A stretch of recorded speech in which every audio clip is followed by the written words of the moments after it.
I'd been to Lombok before, but went home by plane. Because I thought it wasn't very adventurous, so in 2014, I tried a road trip. That was a big mistake, because I was already exhausted.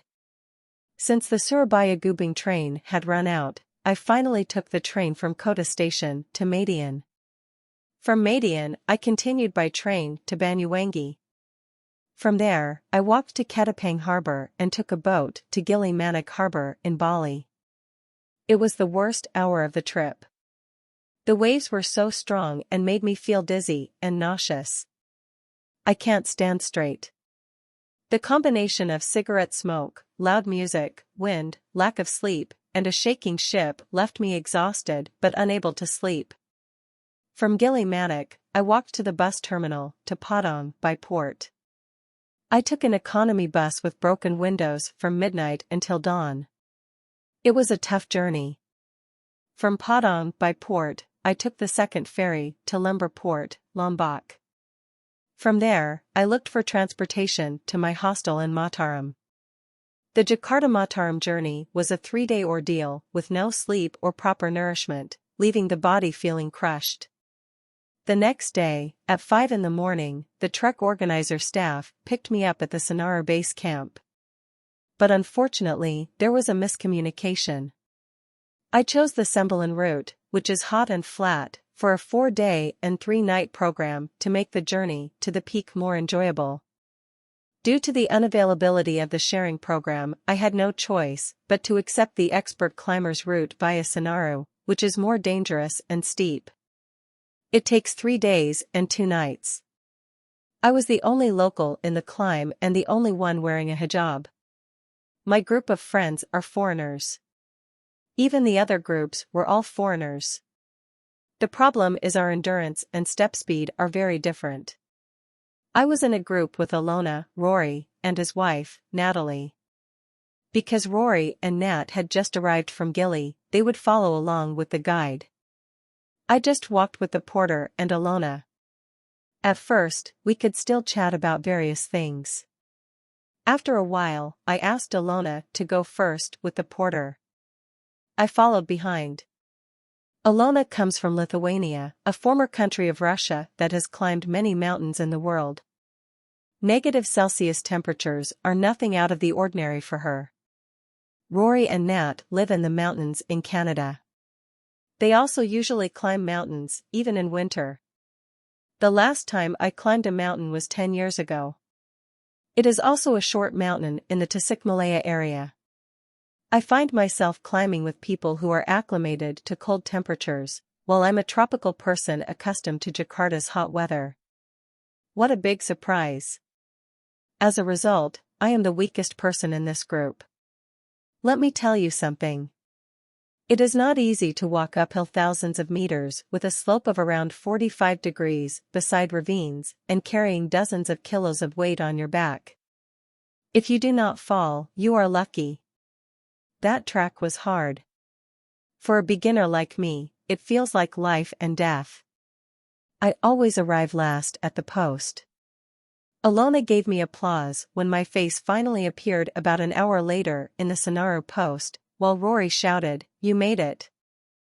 Passing the Senaru track and heading towards the Sembilan rock cliffs on the mountain, there is no greater pleasure than knowing the post is close. Watching other climbers provided entertainment, and new hope seemed to be flowing. While heading towards Plawangan Senaru, I met a pair of foreign tourists going in the opposite direction and overheard their conversation. "Please don't break your legs," said the man with a smile. The woman chuckled. "Well, I'll try. I'm sorry, I can't bring you on my shoulder because we left the chopper up there." He pointed over the steep hill I was going to. The woman's face flushed. "Oh, how sweet." I smiled and greeted them, then continued the journey. I feel a little comforted. When I finally arrived at Plawangan Senaru on the first day, I asked Alona what the route was, and Alona just shrugged. But her face said, "It's easy." I asked Rory and Nat if they were cold. The temperature in Rinjani can reach -degrees Celsius. While I was already shaking from the cold, Nat just said, "I'm frozen." But her face looks normal. I was the only one shaking with cold. Finding a safe, flat, and clean place for prayer is quite difficult. Luckily, at the post, there were search and rescue people on guard for an event. So, I was able to pray in their tent. The SAR people also encouraged me because they said the Senaru route is not easy. Alona told the SAR person that I was the real foreigner. I don't know if it was because I was going the slowest, or because I was the only local person on the climb who wasn't from Lombok. When we meet other climbers, they think I am a guide. They must be joking. Can't you see how fast our guide is walking? Knowledge of survival and the natural environment is necessary. But if you go with a trekking organizer, it's safer. Toilet? Don't expect good places and water. The so-called toilets on the mountain are just rectangular tents without roofs. There's no water. You have to dig a hole in the ground and wash it with wet tissue. At some posts, there are toilets, but they are dirty and smelly. My foreign friends were fascinated to see monkeys in their original habitat. While for me, nothing is special. If there is an unsung hero in this climb, it is the porter and guide. Porters carry tens of kilos of loads up steep inclines. When the porter had difficulty, our guide, Mawardi aka Audi, took the porter role. When I was too slow walking the last 100 meters towards Plawangan Senaru, after preparing the tent, Audi caught up and carried my backpack. I couldn't bear to see the guide and porter carrying such a heavy load. At the shadow post, before the Senaru post, a tourist named Mark saw 2 porter baskets and tried to lift them. He could only lift it for a few seconds, before putting it back down. A friend of his who was athletic tried and had the same fate. The women tried to lift it from the ground. They can't even move it. If I'm not mistaken, a porter carries a load of around 80 kilos up and down a steep hill on the side of the Rinjani ravine, risking his life every day. On the second day, I prayed in a tent, cold.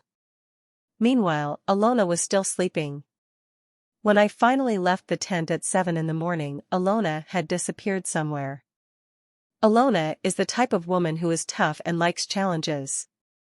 Her chemistry suits me. Rory is a calm person, more of an observer. If he has a chance, he takes glasses and a hat and then reads a book. Nat is sweet. She likes traveling but has different styles. Nat will calculate the risks and avoid danger. Everyone in our group is kind. 1 guide, 2 porters, 3 foreign tourists, and 1 amateur climber, namely me. Our guide, Audi, is not yet 23 years old. I didn't get to know the 2 porters. Because they rarely hung out together. We headed to Segura Anak Lake. I ran out of clothes and a headscarf because the previous climb to Senaru made my t-shirt and headscarf soaked in sweat. Alona, Rory, and Nat use bags to climb the mountain with ventilation. The shoes are special mountain climbing shoes with international climbing standards safety. I just used a regular backpack plus tracking shoes. Not bad for going uphill, but I slipped several times on the way down. As a result, on the first day, even though I had changed my t-shirt and hijab in the toilet at post 2, everything was immediately wet with sweat. We were asked not to bring many things. Even at base camp, the guide checked our luggage. We only took important items. I often hear others say, be patient, slow, but sure, just 1 step ahead, take care, hello, and cheer up. Meanwhile, the words I often say besides greetings are, go ahead, you first, and please, go ahead. We went through a cliff with a slope of almost 90 degrees to get to Segura Anak. Nat saw the steep track and thought about the fate of the porters. How do they do that? Her face is concerned. I sighed and answered, well, they are an expert. Unfortunately, we only stopped for about half an hour in Segara Anak while waiting for the porter to arrive. Alona changed into her swimsuit and asked to be photographed while swimming in the lake. I rinse my clothes so that at least they get wet with clean water, not sweat. Meanwhile, if it's a 4-day program, we can spend the night at the lake and enjoy the grilled fish caught in Segara Anak. We will immediately go to the following post. The porter took us to the hot springs and refilled our water supplies.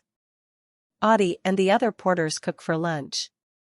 The hot springs turned out to be quite far away. We were only given an hour, just waiting for lunch. For me, the hot springs were dirty. Nat and Rory don't want to come down. I understand. Nat is a nurse in Canada. For her, safety and health first. Alona and I didn't care. We entered the hot spring, even though it only felt warm. We both agreed, coming all the way here, why not enjoy what you have? After enjoying lunch, we continued our journey. The 7 of us support each other in our ways. Share what we have with each other. I always ask them all to go first. But in certain places, Audie was waiting for me. The start of the route after Segara Anak was easy, but I still missed it. I just said I had cramps. Because of that, I stopped for a long time. It seemed like he was even more worried. We continued our journey, and guess what? I'm way behind again. It's not surprising, right? The track to Plawangan Sembilan is relatively easy, but still, there are ravines here and there. In certain places, I had to crawl and do rock climbing. But this time without a safety rope, with a gaping cliff below. It was horrified. The slightest wrong step can have fatal consequences. I pray a lot. Porters from other groups behind me saw that I was having trouble and quickly provided assistance. I thank them. When my face finally appeared a few hundred meters before the camp, Audie, who was setting up a tent in Plawangan Sembilan, waved. Maybe he was relieved. Knowing I'm still alive. Rory smiled when I had just arrived at camp. I shrugged and said, well, I'm a turtle. Audie and the porter cook, and Rory wants to make a fire. Alona? Do not ask. She has disappeared again. When Alona returned, she brought many tree branches and twigs with dried leaves. Alona said she found the wood downstairs. I helped break the branches while Rory arranged the wood for the campfire. Alona had already walked hundreds of meters in the opposite direction. I said to Rory, pointing at Alona in the distance while carrying a lot of wood. Rory only found small twigs and used egg wrapping paper. I didn't find anything. I'm not looking for it. Rory shook his head. She is good, he commented. I agree. Audie said the height of Plawangan Sembilan is around 2,000 meters. No wonder I feel more shaking than yesterday. Nat just shivered. From Plawangan Sembilan, we could see the blue Segara Anak Lake, steep ravines, canyons, Sembilan Hills, Rinjani Peak, and even Mount Agung in Bali.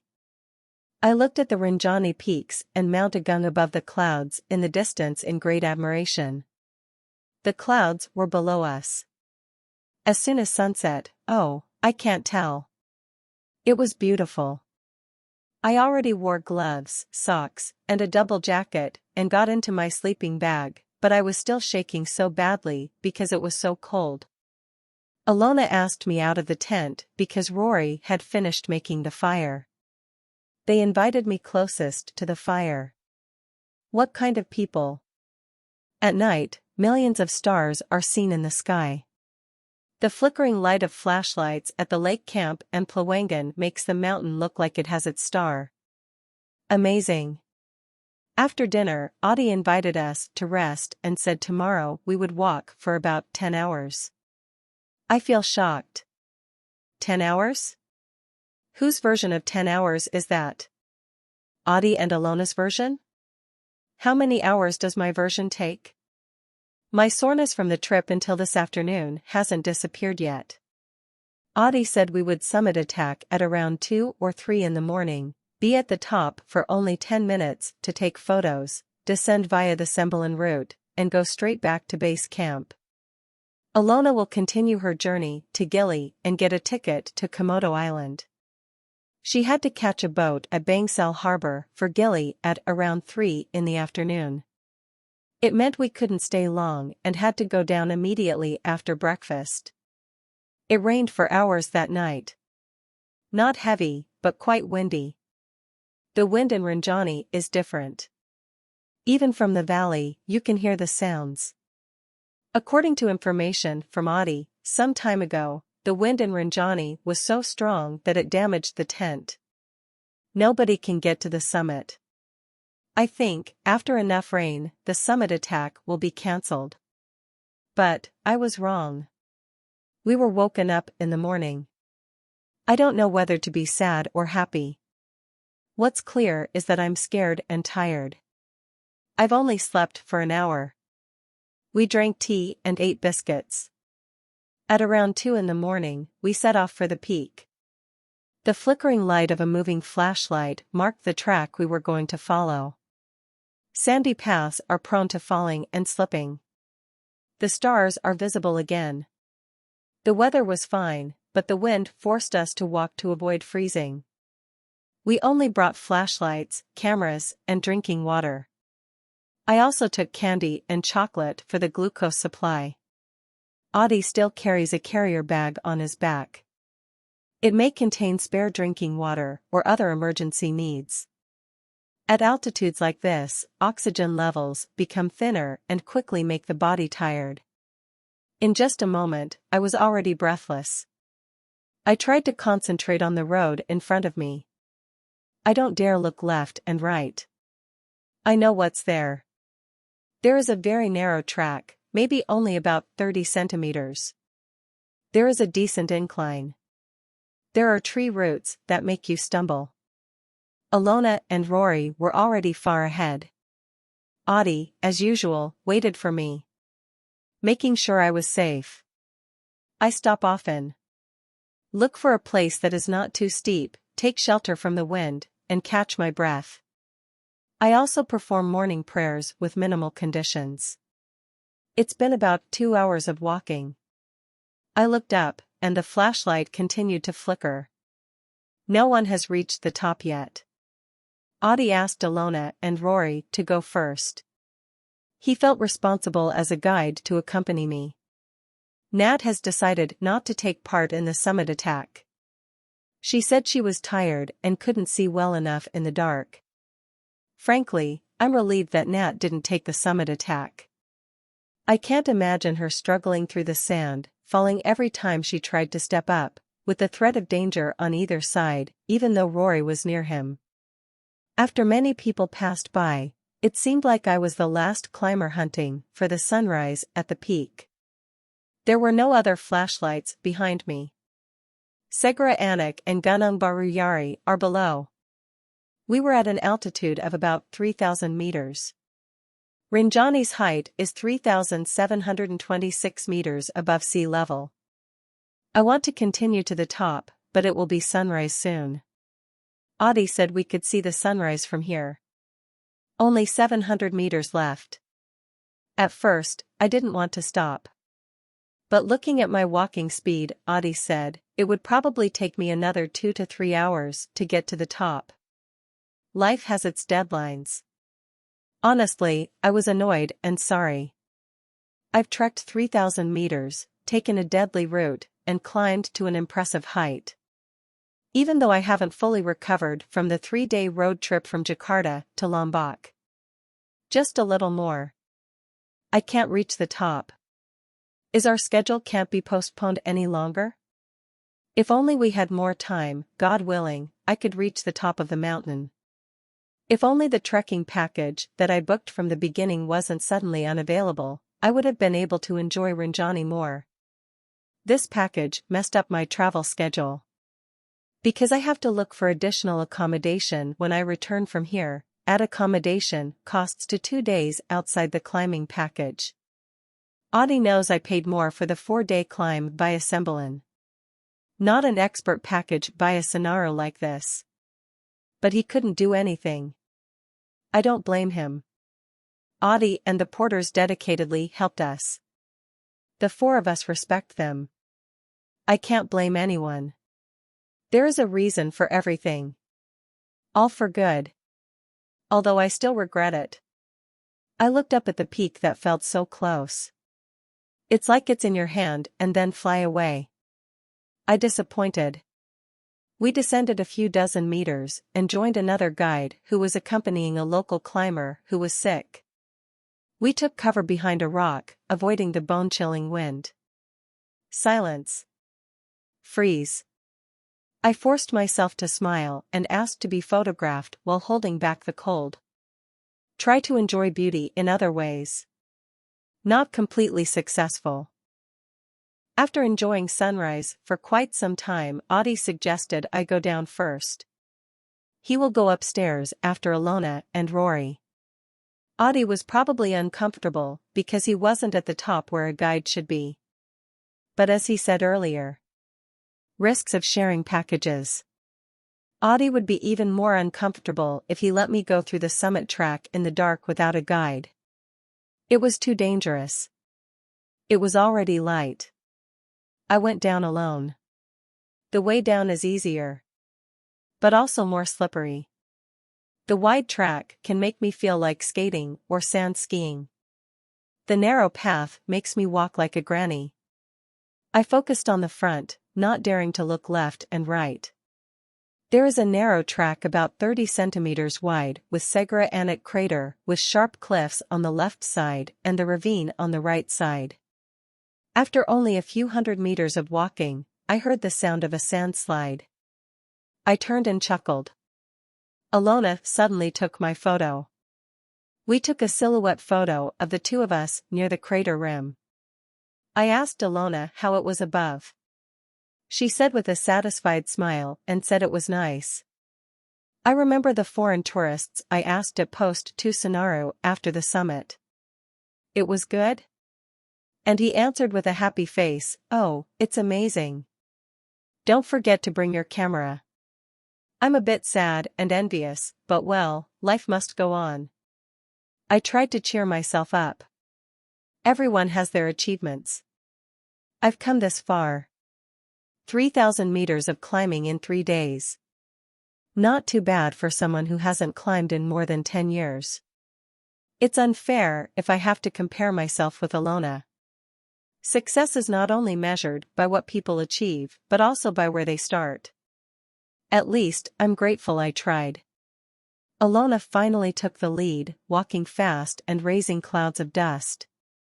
I still wear a mask, but still, keep my distance.